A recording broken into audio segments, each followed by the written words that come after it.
नमस्कार दोस्तों, जय श्री श्याम क्लासेज के इस डिजिटल प्लेटफॉर्म कर्मा ई स्टडी पर आपका पुनः हार्दिक स्वागत है।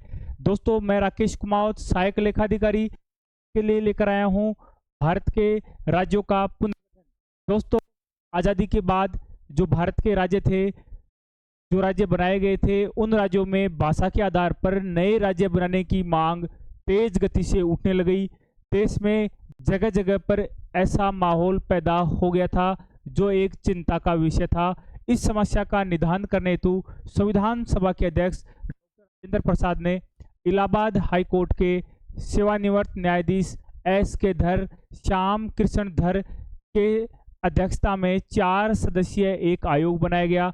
आयोग का काम था कि भाषा के आधार पर राज्यों का बनाया जाना उचित है या नहीं है। आयोग ने अपनी रिपोर्ट दी। आयोग ने अपनी रिपोर्ट में कहा कि भाषा के आधार पर राज्यों को बनाया जाना उचित नहीं है। राज्यों का आधार प्रशासनिक होना चाहिए। प्रशासनिक सुविधा के आधार पर ही राज्यों का निर्माण किया जाना चाहिए। जैसे ही इस आयोग की रिपोर्ट आती है, वापस देश में आक्रोश की भावना पैदा हो जाती है। इस आक्रोश को ध्यान में रखते हुए कांग्रेस के उस समय जयपुर अधिवेशन चल रहा था। उसी अधिवेशन के दौरान एक जेवीपी समिति बनती है। जे का मतलब जवाहरलाल नेहरू, वी का मतलब वल्लभ भाई पटेल, ठीक है। जेवीपी और पी का मतलब हो गया पट्टाभी सीतारामैया। इन तीनों को मिलकर एक कमेटी बनती है। इस कमेटी का काम था, जो एस के धर आयोग ने सिफारिश की थी, उन सिफारिशों का अध्ययन करना था।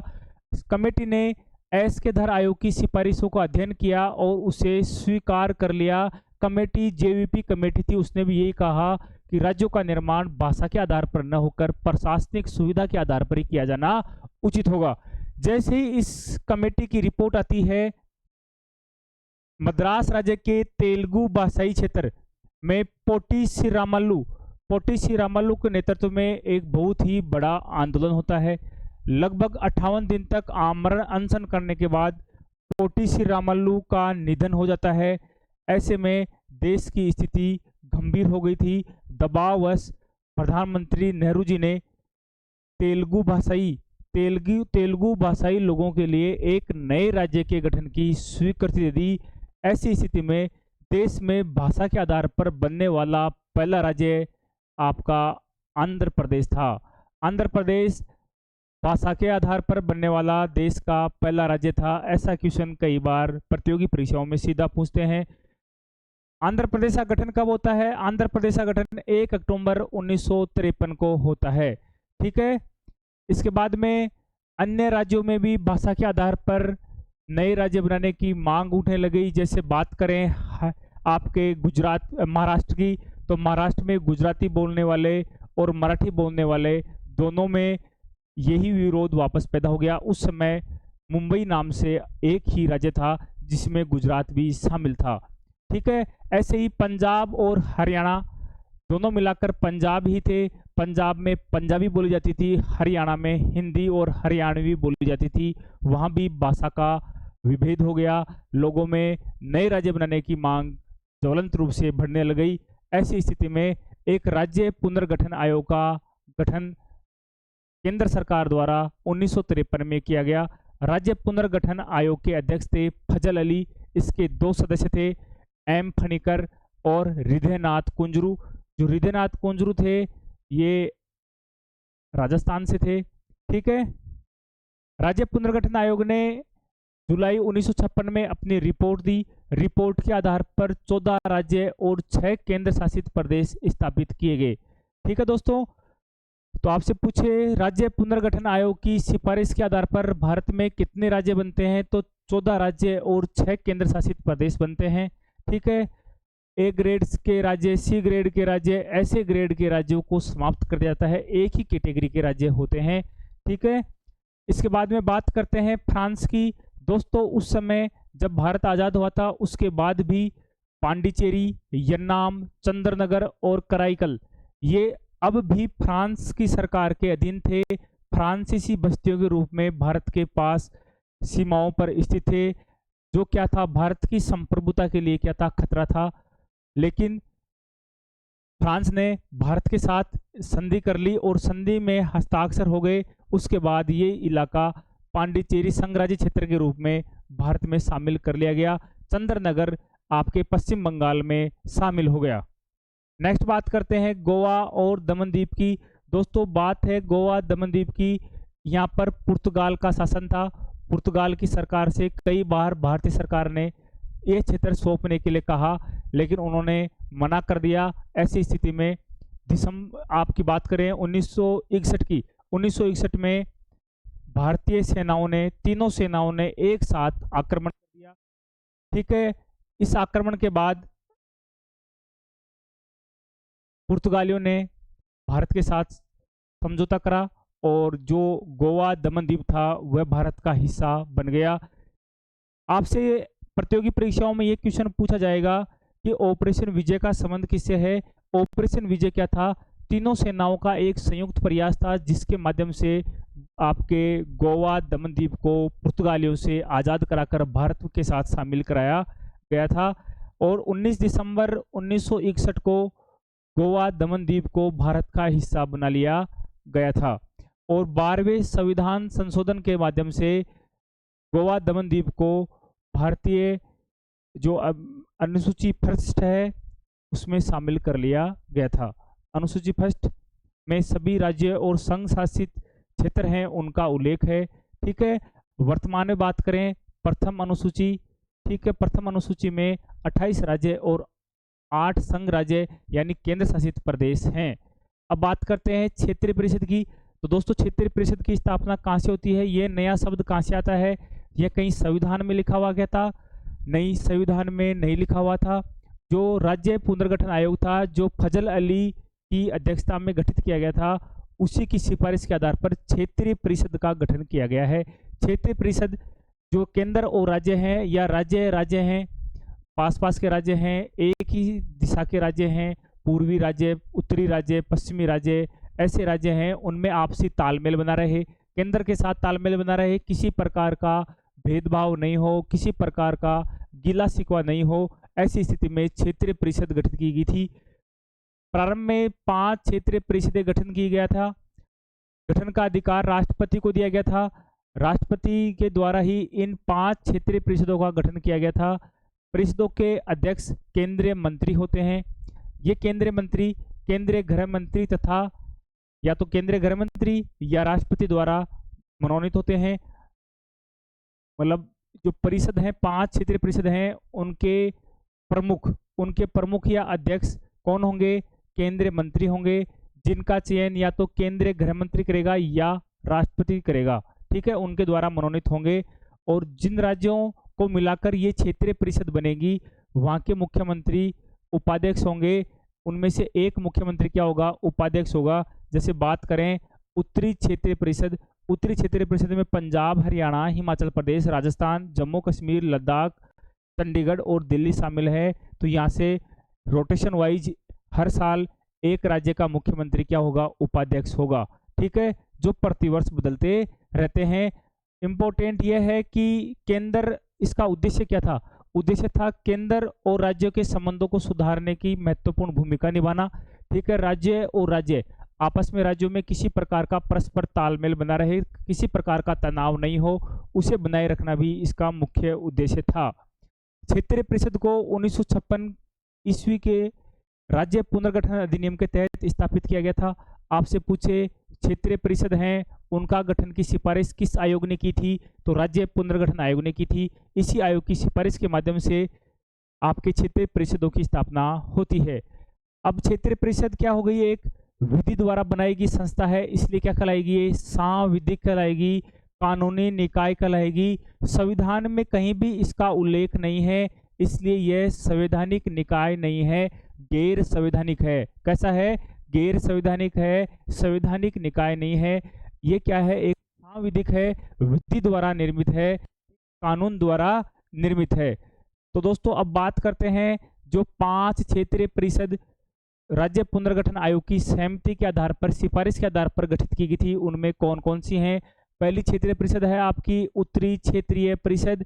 इसमें 4 तो राज्य हैं और 4 ही केंद्र शासित प्रदेश हैं, पंजाब, हरियाणा, हिमाचल प्रदेश, राजस्थान। ये उत्तरी क्षेत्रीय परिषद में शामिल हैं। साथ ही जम्मू कश्मीर, लद्दाख, चंडीगढ़ और दिल्ली, ये चारों केंद्र शासित प्रदेश भी उत्तरी क्षेत्रीय परिषद में शामिल हैं। शायद मेरे अनुसार आपके याद हो गया होगा, 4 केंद्र शासित प्रदेश और 4 ही राज्य उत्तरी क्षेत्रीय परिषद में शामिल हैं। बात करते हैं मध्य क्षेत्रीय परिषद की। इसमें उत्तर प्रदेश, मध्य प्रदेश, उत्तराखंड और छत्तीसगढ़ को शामिल किया गया है। ठीक है, नेक्स्ट है पूर्वी क्षेत्रीय परिषद। ये 2 आप याद रख सकते हैं, 2 में कोई दिक्कत नहीं है।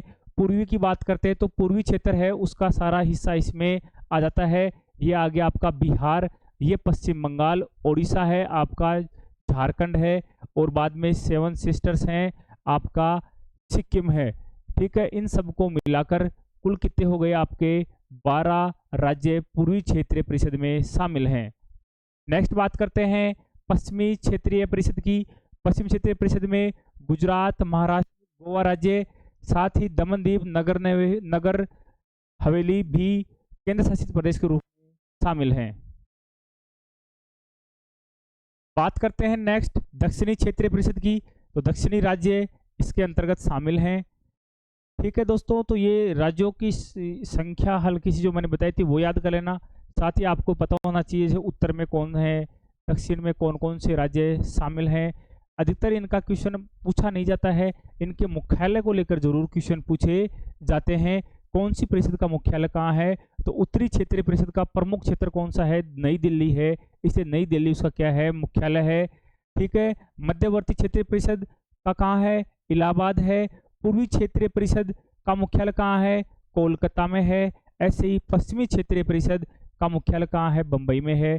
दक्षिणी क्षेत्रीय परिषद का मुख्यालय कहाँ पे है, आपके चेन्नई में है।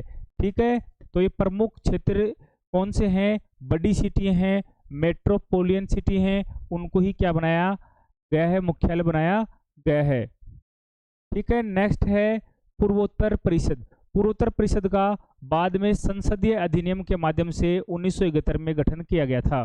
ठीक है, और ये अस्तित्व में कब आती है, अगस्त 1972 में पूर्वोत्तर परिषद अस्तित्व में आती है। हालांकि पूर्वी क्षेत्रीय परिषद में ये सभी राज्य शामिल हैं, लेकिन पूर्वोत्तर अलग से, नॉर्थ ईस्ट के लिए अलग से एक क्षेत्रीय समिति बनाई जाती है, क्षेत्रीय परिषद बनाई जाती है। प्रारंभ में इसमें 7 राज्य शामिल थे, बाद में 1994 में सिक्किम को पूर्वोत्तर परिषद का 8वां सदस्य बनाया गया। ऐसे में कुल मिलाकर वर्तमान में बात करें तो कितने हैं, 7 + 1 = 8 राज्य पूर्वोत्तर परिषद में शामिल हैं।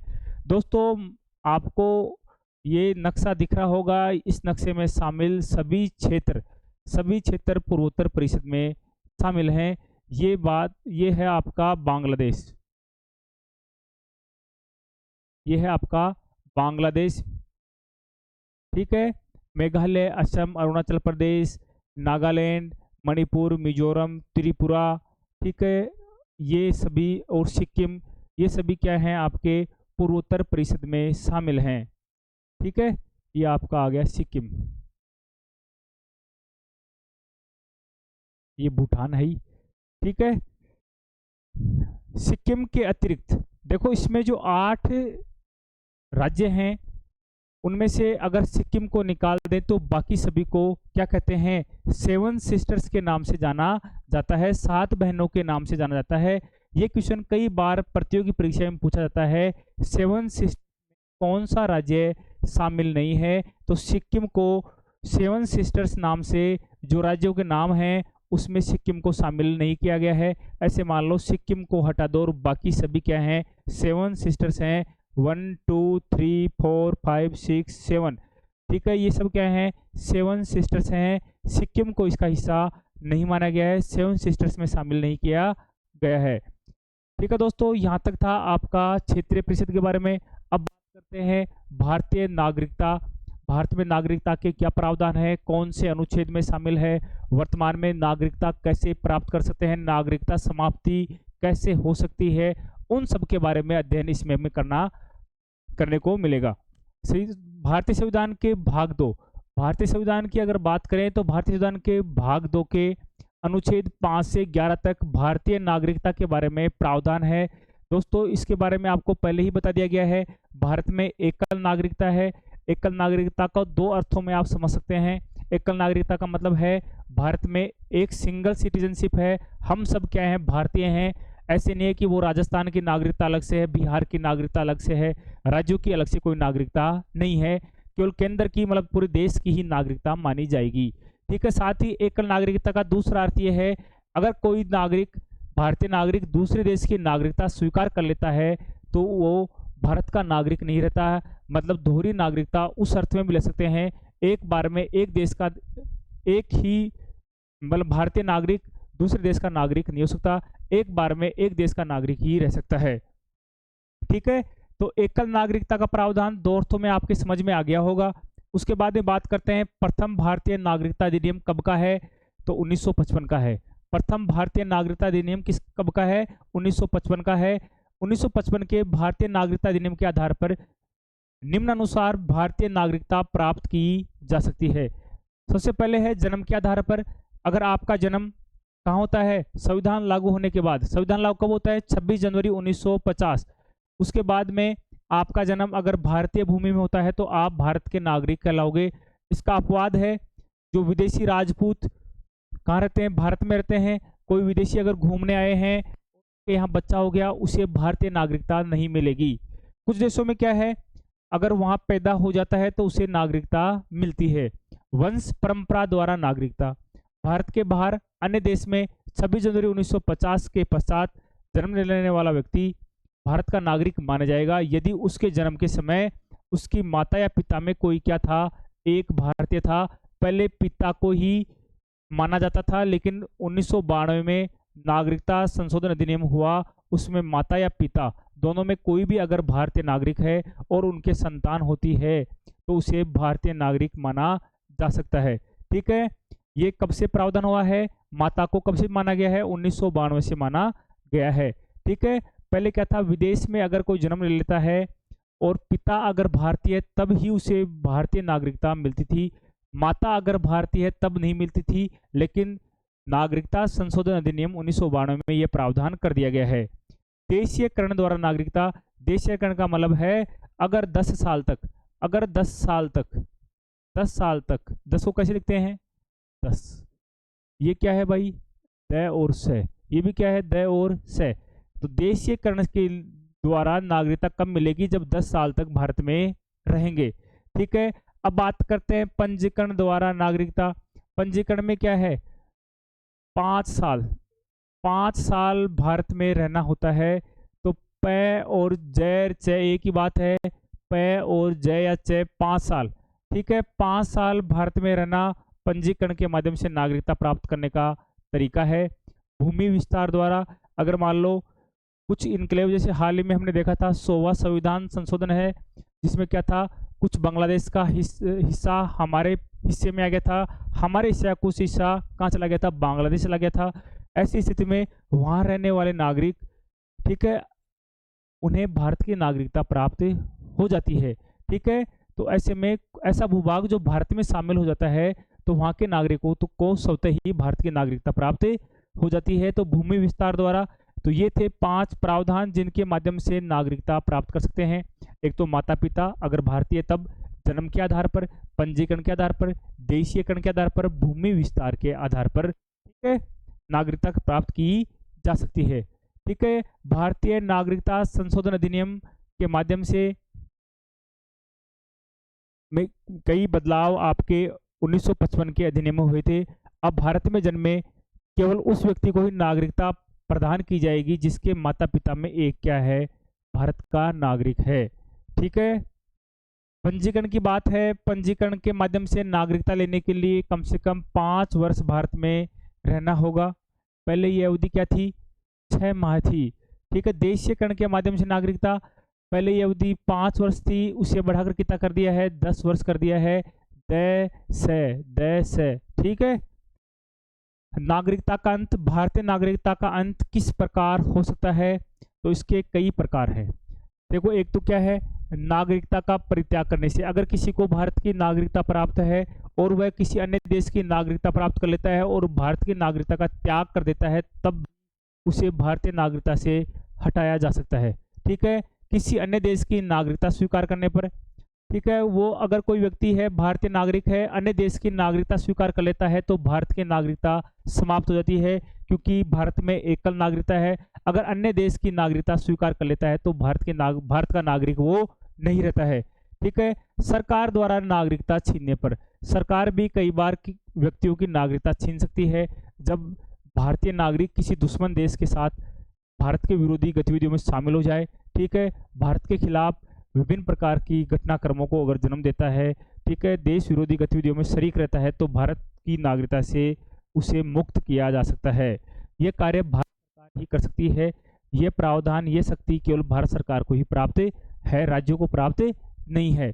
नागरिकता संशोधन अधिनियम जो हाल ही में काफी चर्चा में है, CCA, ठीक है, 2019, हाल ही में इसमें संशोधन किया गया है। इस संशोधन के माध्यम से 1955 का जो नागरिकता अधिनियम है उसमें संशोधन किया गया है और कहा गया है 31 दिसंबर 2014, मतलब 2015 से पहले बांग्लादेश, अफगानिस्तान, पाकिस्तान, ठीक है, इन देशों से, बांग्लादेश, पाकिस्तान, अफगानिस्तान, इन देशों से मुस्लिम धर्म के अलावा, क्योंकि इन देशों में मुस्लिम धर्म क्या है, बाहुल्य में है, बाकी सभी क्या है, अल्पसंख्यक हैं।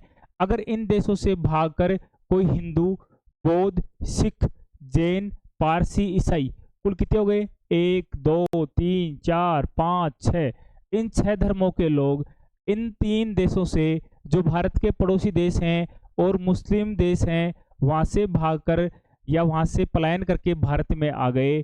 ठीक है, और वो भारत में 5 साल तक रह रहे हैं, 5 साल तक रह रहे हैं, उन्हें 5 साल भारत में रहते हुए हो गए हैं, तो उन्हें भारतीय नागरिकता प्रदान की जाएगी। ठीक है, तो दोस्तों ध्यान रखना है, ये क्वेश्चन पूछा जा सकता है, कौन कौन से धर्म के लोग हैं, मुस्लिम धर्म के लोग नहीं है, पहला तो ये याद रखना है। 3 देश कौन से हैं, नेपाल शामिल है क्या, नहीं है। ठीक है, कौन से देश शामिल हैं, अफगानिस्तान, पाकिस्तान, बांग्लादेश, जो भारतीय सीमाओं के पास मुस्लिम देश हैं, वहाँ के नागरिक जो भारत आ गए और हिंदू, बौद्ध, सिख, जैन, पारसी, ईसाई हैं, उन्हें भारतीय नागरिकता प्रदान की जाएगी। तो दोस्तों ये था भारतीय नागरिकता से संबंधित प्रमुख प्रावधान। मेरे अनुसार आपके अच्छी तरह समझ में आया होगा, काफ़ी इम्पोर्टेंट टॉपिक है। ठीक है, आगे आने वाली प्रतियोगी परीक्षाओं के लिए काफ़ी महत्वपूर्ण रहेगा। धन्यवाद, जय श्री श्याम।